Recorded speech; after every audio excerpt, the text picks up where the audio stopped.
नमस्कार भक्तों, जय मां पद्मावती, जय गुरुदेव। यदि किसी पुरुष या स्त्री को बीमारी हो और डॉक्टर को भी समझ नहीं आ रहा है कि इलाज करने पर भी क्यों सफलता नहीं मिल रही, तो इस प्रयोग को आजमाया जा सकता है। यह व्यक्तिगत अनुभव किया गया है कि इस प्रयोग को किया जाए तो रोगी को तुरंत आराम अनुभव होता है, और यदि रोग बड़ा हो तो 2-3 बार इसका प्रयोग करना आवश्यक हो जाता है। किसी भी मंगलवार को तांबे के गिलास में पानी भर लें और उसमें चिरमी के 3 दाने डाल दें और फिर उस गिलास को सामने रखकर इस मंत्र का उच्चारण करें। जय जय गुणवंती वीर हनुमान, रोग मिटे और खिले खिलाओ, कारज पूर्ण करे पवन सुत, जो न करे तो माँ अंजनी की दुहाई, शब्द साचा पिंड काचा, फुरो मंत्र ईश्वरों वाचा। इस मंत्र का 21 बार जाप करने के बाद इस पानी को रोगी को पिला दें तथा चिरमी के दानों को उसके चारों ओर से घुमाकर दक्षिण दिशा में फेंक दें। ऐसा करने से रोगी को तुरंत आराम अनुभव होता है। यह अनुभव किया गया है कि किसी को भूत प्रेत बाधा हो और मिर्गी आ रही हो या रात में बड़बड़ा रहा हो या ऐसी कोई बीमारी हो जो समझ में नहीं आ रही, तो इस छोटे से प्रयोग से वह शीघ्र ही दूर हो जाती है और इसका असर तुरंत व अचूक होता है। इस प्रयोग को जितनी बार भी आजमाया गया है उतनी ही बार सफलता मिलती है। साधक को चाहिए कि वे अपने पास चिरमी के 10-15 दाने रखें और एक बार के प्रयोग में 3 चिरमी के दाने का ही प्रयोग करें। वास्तव में यह बहुत ही अचूक उपाय है। ध्यान रखें कि इस उपाय को करते हुए किसी को बताएं नहीं, अन्यथा उपाय निष्फल हो जाएगा। वैसे भी जो भी उपाय बताए जाते हैं उन्हें चुपचाप ही किया जाता है, तभी वे प्रभावी सिद्ध होते हैं। अतः इस बात का विशेष ध्यान रखना चाहिए। साथ ही यदि किसी प्रकार की शंका या संदेह करते हैं तो भी कार्य निष्फल ही जाता है। ये पूरी आस्था और विश्वास के उपाय हैं। अब यह उपाय करने के लिए रविवार की रात्रि को सोते समय 1 गिलास दूध भरकर अपने सिरहाने रखकर सो जाएं।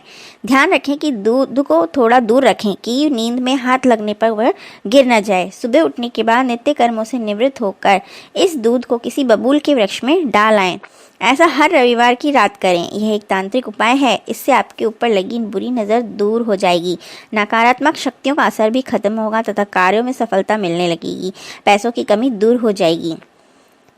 एक चांदी के बर्तन में हमेशा पानी रखें और उसमें यदि चांदी का बर्तन न हो तो उसमें चांदी की अंगूठी डालकर ही पानी पीना चाहिए। इससे भी निश्चित ही धन संबंधी परेशानियां दूर होती हैं। यदि आप अपने शत्रुओं से बहुत ज़्यादा परेशान हैं तो इस उपाय को अपनाएं।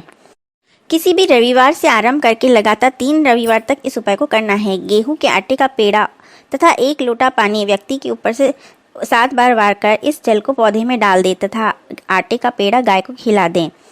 मंगलवार और शनिवार को हनुमान जी की प्रतिमा को चोला चढ़ाकर हनुमान चालीसा का पाठ करें। अगर आपके परिवार के किसी सदस्य की सेहत बहुत दिनों से ठीक नहीं चल रही तो स्वास्थ्य की बेहतरी के लिए बेसन की कोई मिठाई बनाएं। अब इसका भोग पहले भगवान को लगाएं, फिर बच्चा व प्रसाद सब बच्चों में बांट दें। इससे उस व्यक्ति का खराब स्वास्थ्य में थोड़ा धीरे धीरे फर्क आने लगेगा। यदि आप जीवन में समृद्धि चाहते हैं तो आंखें बंद करके विकंत के पेड़ का ध्यान करते हुए उसे प्रणाम करें और फिर उसकी जड़ में पानी डालें। इससे समृद्धि पाने के लिए प्रार्थना करें। शत्रु से मुक्ति हेतु यह सरल उपाय 4 मंगलवार और 4 शनिवार को करें। तांबे के रंग के कागज पर काले रंग की कलम से 108 बार लम लिखें।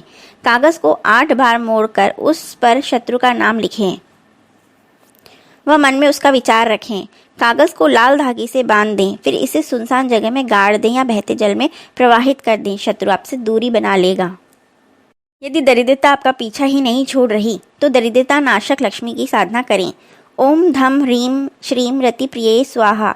इस मंत्र का श्रद्धापूर्वक अनुष्ठान कर सके तो कर लें अथवा रोज इसकी 108 बार एक माला जप करें। इसको जपने से आपकी सारी दरिद्रताएं दूर होने लगेंगी।